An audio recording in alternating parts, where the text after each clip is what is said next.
Assalamualaikum warahmatullahi wabarakatuh. Perkenalkan, nama saya Bunga Agustin. NPM saya 1921713. Di sini saya akan menjelaskan mengenai biologi oseanografi tentang plankton. Plankton yaitu salah satu biologi oseanografi yang termasuk ke dalam sistem pelagis yang merupakan organisme yang hidupnya melayang atau mengambang di air. Nah, berdasarkan kemampuan memproduksi makanannya, plankton terbagi ke dalam dua jenis, yaitu yang pertama, fitoplankton. Fitoplankton adalah sejenis tanaman yang diklasifikasikan ke dalam kelas alga. Ukurannya sangat kecil sekali sampai tidak bisa dilihat oleh mata telanjang. Maka dari itu dibutuhkan alat untuk melihatnya.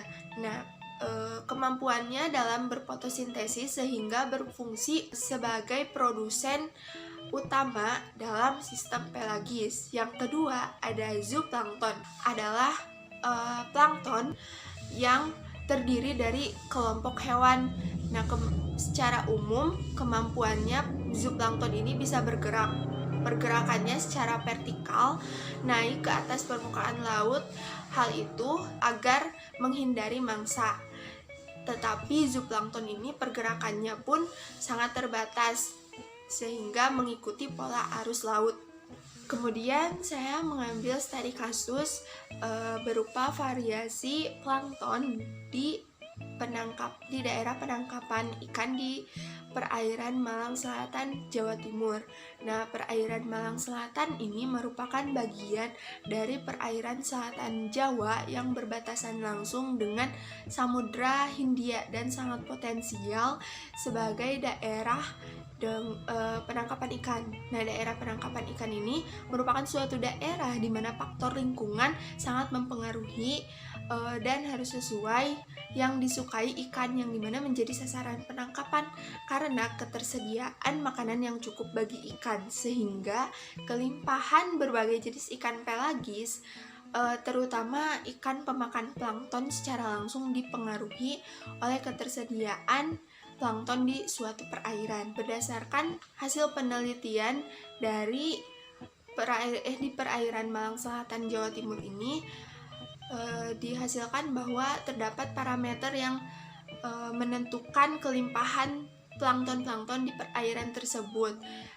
Faktor tersebut diantaranya ada suhu, kadar oksigen, nilai pH atau keasaman, nutrien, cahaya, kedalaman air, dan juga turbuditas.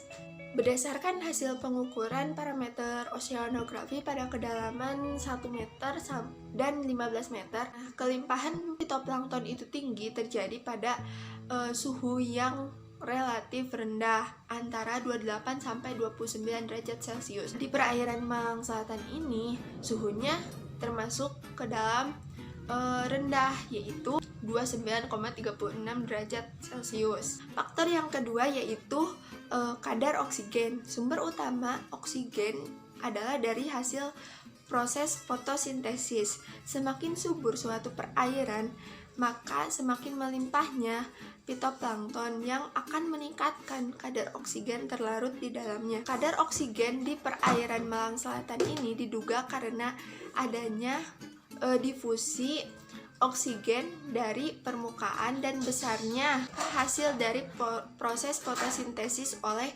fitoplankton. Nilai pH di perairan Malang ini yaitu basa. Perairan yang mendapat upwelling adalah perairan yang kaya akan nutrien dan tingkat kesuburannya tinggi. Kelimpahan fitoplankton pada kedalaman 1 meter lebih tinggi dibanding 15 meter dikarenakan pada pagi hari di mana masih ada intensitas cahaya matahari yang optimal bagi plankton untuk berfotosintesis, sehingga fitoplankton jauh lebih melimpah di daerah permukaan dibanding dengan daerah kedalaman.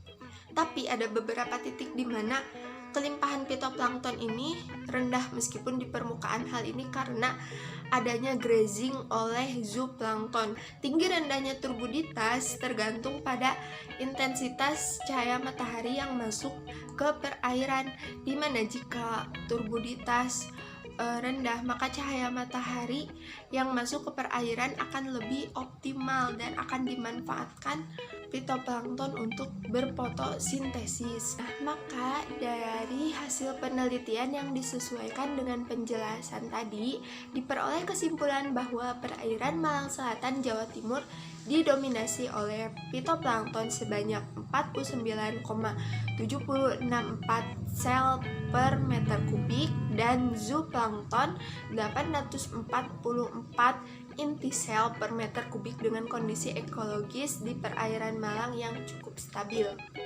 Sekian yang dapat saya sampaikan, semoga bermanfaat. Terima kasih. Wassalamualaikum warahmatullahi wabarakatuh.